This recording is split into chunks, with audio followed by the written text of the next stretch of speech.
"You're just here to serve me? Nothing else?" That's what he said to her. A grown man, dressed in a suit that probably cost more than my rent, sneering at a young black waitress who couldn't have been older than 25. It was a Saturday evening, and the restaurant was packed.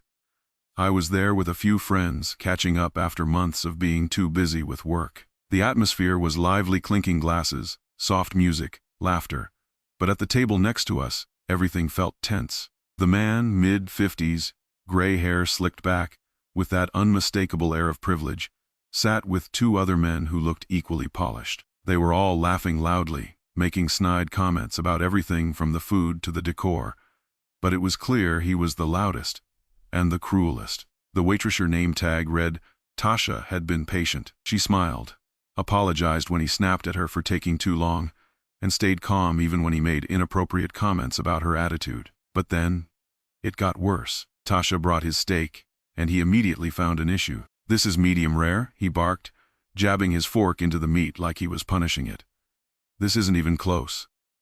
Do you even know what medium rare means? Or did they hire you off the street?" I saw her take a deep breath. She explained politely that she'd check with the kitchen and get it fixed right away. "Oh, don't bother," he said, leaning back in his chair. "People like you are all the same.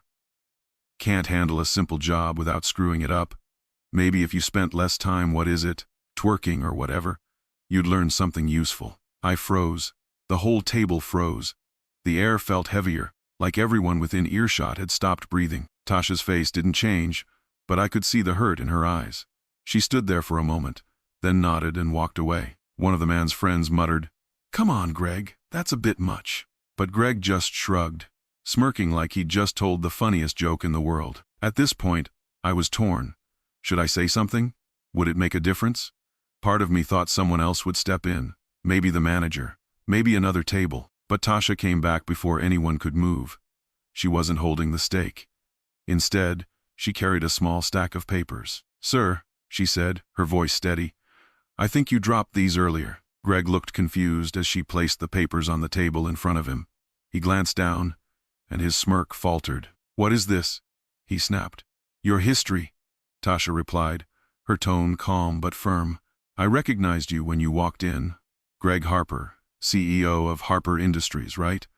The same Harper Industries that settled a racial discrimination lawsuit last year." His face turned red. "I don't know what you're talking about," he said, his voice quieter now. Tasha didn't back down. "I printed these articles from my phone while you were waiting for your steak. You know, the ones about your employees who spoke out about your racist policies. How they said you humiliated them in meetings, denied them promotions, and called them names. Sound familiar?" The whole restaurant seemed to go silent. Even the music felt distant. Greg tried to grab the papers, but Tasha held on. "Here's the thing," she said. "You might think you're better than me because of your money or your skin color, but out here, you're just a customer, and I have the right to refuse service to anyone who disrespects me or my staff." With that, she walked away, leaving him sitting there, stunned. His friends looked down, clearly uncomfortable. Greg muttered something about calling her manager, but when the manager came over, they sided with Tasha. "We don't tolerate abusive behavior," the manager said. "You're welcome to leave if you can't show basic respect." And just like that, Greg stood up, grabbed his coat, and stormed out. His friends trailed behind him, avoiding eye contact with anyone.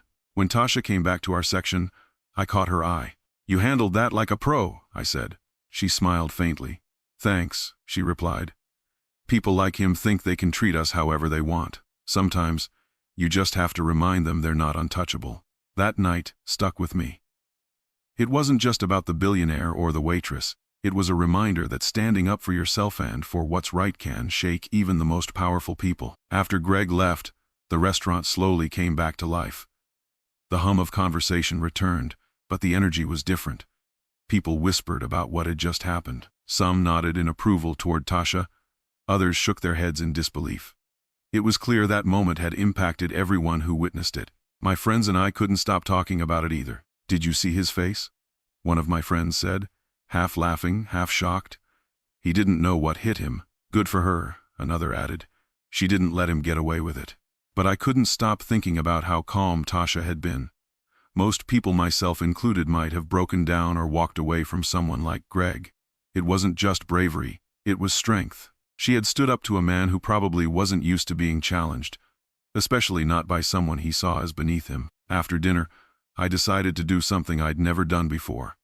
I waited for Tasha near the entrance. When she came out, she looked surprised. "Everything okay?" she asked, her guard still up. "Yeah," I said quickly. "I just wanted to tell you that what you did back there was incredible. I don't think I've ever seen someone handle a situation like that with so much grace." She gave a small, tired smile. "Thanks. It wasn't easy, but I've dealt with guys like him before. You learn how to stay calm, even when they're trying to tear you down." "Does it happen a lot?" I asked, immediately regretting how naive I sounded. Tasha shrugged. "More than it should. But tonight felt different. Usually they just leave and feel justified in how they treated me. I wanted him to leave knowing he didn't win this time." I nodded, unsure of what to say. It felt like "I'm sorry" wouldn't be enough. Before I could say anything else, a couple from another table walked up. "Excuse me," the woman said. "We just wanted to tell you how inspiring you were tonight. My husband and I couldn't believe how well you handled that man." Tasha looked genuinely touched. "Thank you," she said softly. The couple handed her a card. "We own a small nonprofit that helps young women of color find career opportunities. If you're ever looking for something new, give us a call. Someone like you deserves better than dealing with people like him." Tasha's eyes widened as she took the card. "Wow. Thank you so much." As the couple walked away, I could see something shift in her expression. She looked hopeful, maybe even a little relieved. "Seems like tonight wasn't all bad," I said with a smile. Tasha laughed lightly. "Maybe not. I left the restaurant that night feeling like I'd witnessed something bigger than just a confrontation. It was a reminder that people like Greg Harper don't define the world. Their money, power, and arrogance don't make them better, they just make them louder. And sometimes, all it takes is someone like Tasha to quiet them down." Weeks later, I found myself thinking about her again. I looked up the nonprofit the couple had mentioned and sent them an email asking if they'd heard from Tasha. The reply came quickly. "Yes, she reached out. We've already set her up with a mentor, and she's considering joining our team full-time. Thanks for your interest." Reading that, I couldn't help but smile. Tasha didn't just teach Greg a lesson that night. She reminded everyone who saw it that dignity and courage can stand up to even the ugliest kind of power. And sometimes, standing up for yourself opens doors you didn't even know were there. Months passed, and life went on. But I couldn't shake the memory of that night. It was one of those rare moments that sticks with you, making you question your own role in the world. I'd always thought of myself as someone who stood against injustice, but watching Tasha that night had shown me how often I stayed silent, hoping someone else would speak up. Then, one evening, while scrolling through social media, I saw her face again. A friend had shared an article from a local news site. The headline read, "Former waitress becomes advocate for workplace equality after public confrontation with billionaire CEO." I clicked faster than I'd ever clicked before. The article detailed what had happened after that night. Tasha had indeed joined the nonprofit the couple ran. Not only that, but she had started working with them to create workshops for service workers, teaching them how to navigate and confront harassment on the job. Her story had gone semi-viral after someone in the restaurant that night posted about her confrontation with Greg Harper. The post, along with a blurry photo of Tasha standing confidently at his table, had sparked a flood of comments. Many were supportive, praising her courage and resilience. Others shared their own stories of dealing with similar situations. Some, of course, tried to defend Greg, but their voices were drowned out by the overwhelming support for Tasha. The article went on to say that Tasha had been invited to speak at several events about workplace harassment and racism. She had even started a blog, sharing stories from other service workers who had experienced mistreatment. I found her blog immediately. The most recent post was titled, "Why I Didn't Walk Away That Night." In it, Tasha wrote about the emotional toll of working in the service industry as a black woman. She talked about the microaggressions, the outright racism, and the way so many people treated her like she was invisible or unworthy of respect. "I didn't stand up to Greg Harper that night because I wanted to be a hero," she wrote. "I did it because I was tired. Tired of letting people like him think they could treat me or anyone else like we didn't matter. That night, I chose to stand up for myself, and for every person who's ever felt powerless in the face of someone like him." Her words hit me hard. I realized just how much courage it took for her to do what she did, not just that night, but every day since. I left a comment on the post, something I'd never done before. "Hi Tasha, I was at the restaurant that night. I want you to know how much your actions inspired me. You didn't just stand up for yourself, you reminded everyone in that room what real strength looks like. Thank you for being brave when so many of us aren't." To my surprise, she replied the next day, "Thank you for your kind words.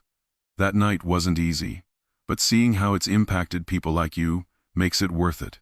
We all have a voice, we just have to decide when to use it." Her response stayed with me. From that point on, I started speaking up more at work, in social settings, even online. I stopped waiting for someone else to say the right thing. I thought about Tasha's words every time I felt hesitant. A year after that night at the restaurant, I saw her again. This time, it was at a local community event where she was speaking about workplace equity. She looked different, more confident, more self-assured. When it was over, I went up to her and introduced myself. She remembered me right away. "You were at that table next to his, weren't you?" she asked with a smile. I nodded. "Yeah, and I've been telling everyone I know about you ever since." We laughed and talked for a while. I told her how much she had inspired me to be more vocal and to stand up for others. She told me about the work she was doing and how it felt to turn such a negative experience into something meaningful. As we parted ways, she said something that stuck with me. "People like Greg think their money and power protect them, but they forget that change doesn't come from the top. It comes from people like us speaking up, standing firm, and refusing to stay quiet." That was Tasha. A reminder that even in the face of cruelty and power, dignity and courage can make all the difference. Over the years, I watched from afar as Tasha's work grew into something much bigger than I think even she had imagined. The workshops she developed with the nonprofit expanded, reaching workers in cities across the country. She started collaborating with larger organizations, advocating for policies that protected service workers from harassment and discrimination. Her story kept popping up in my feed interviews, panel discussions, even a segment on a national morning show. She had become a voice for people who often felt voiceless, and she was using her platform to push for real change. But it wasn't just her public accomplishments that stuck with me. It was the ripple effect she'd created. I remember one specific moment about 2 years after that night at the restaurant. I was at a coffee shop, working on my laptop, when I overheard a conversation at the counter. A man in a suit was berating a young barista for getting his order wrong. His voice was sharp and condescending, the kind of tone that immediately made everyone uncomfortable. "Is it that hard to follow simple instructions?" he said, loud enough for the whole shop to hear. The barista stammered, clearly flustered, and started to remake the drink. My heart was racing. I could feel the tension in the room. Part of me wanted to step in, but I hesitated, unsure of what to say. Then, a woman who had been sitting quietly at a nearby table stood up. She walked over to the counter and addressed the man calmly but firmly. "Excuse me," she said, "but there's no need to talk to her like that. Everyone here is just trying to do their job, and a little kindness goes a long way." The man turned to her, surprised, and mumbled something about it not being her business.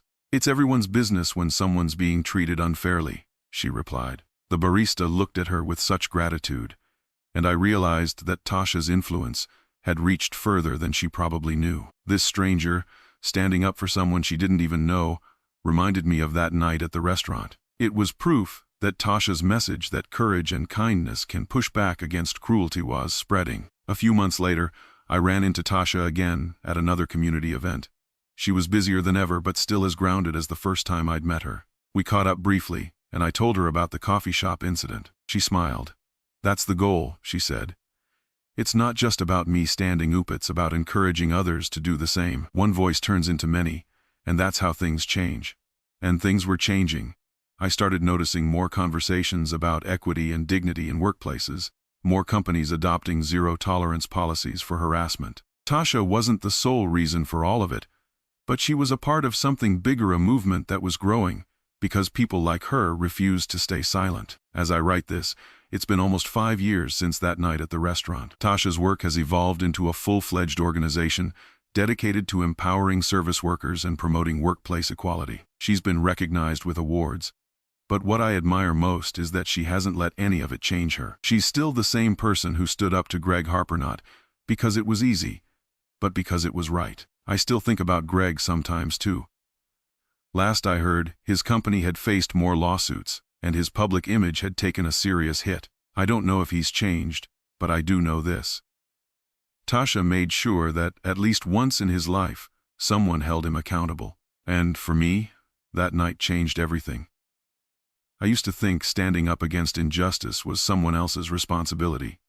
Now, I know it's mine too. Whether it's calling out a rude customer, supporting a coworker, or simply showing kindness in the face of cruelty, I try to carry a piece of Tasha's courage with me every day. Because if there's one thing I've learned, it's that the world doesn't change on its own.